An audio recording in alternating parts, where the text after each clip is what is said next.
এই এক সপ্তাহের মাঝে আমি ৩ রাত ঘুমাইতে পারি না এই গ্যাসের জন্য। সারা রাত আমি পাম্পের মাঝে। এই যে এসে সিরিয়াল লাগাই, গাড়িতে আগায় না, পরে সামনে গিয়ে দিয়ে পাম্প বন্ধ, গ্যাস দেয় না। প্রত্যেকটা পাম্পে কি অবস্থা স্যার আমাদের। এখন কি করতে পারি আমরা? আমরা নিরুপায়। আমরা এখন আমাদের এখন গাড়ি চালাইতে খুবই কষ্ট হইতেছে। এদিক দা কোম্পানি থেকে অফিসাররা ফোন দিতে আসছে, কি করো তোমরা, কি করো, এখন আসো না কেন, এখন আসো না কেন। কিন্তু আমাদের এই আমরা যে রোডের মাঝে কষ্ট নিয়ে বসে রাস্তায়, এটা আমাদের স্যাররা বুঝে না। অনেকে বুঝে, অনেকে বুঝে না। এই অবস্থার মাঝে আছি আমরা এখন।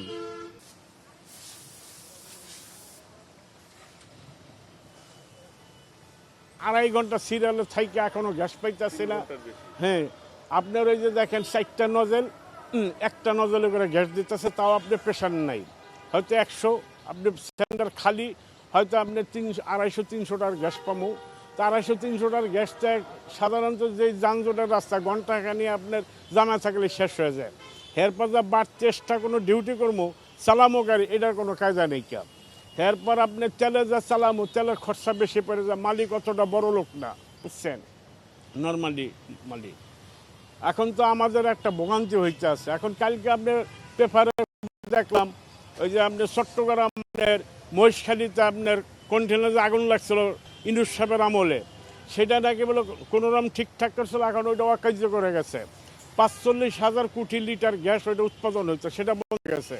এখন তো এই অবস্থা চলতেছে। এখন আমরা কি করবো? আমাদের করুণা কি?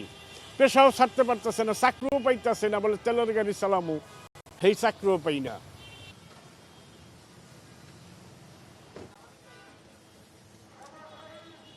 এখন প্রেশার নাই, আমরা 4টা নজলের মধ্যে একটা নজল চালাইতেছি। এখানে তারপরে আমাদের প্রেশার কত 140-এ আছে, বন্ধ রাখার পরে 140-এ।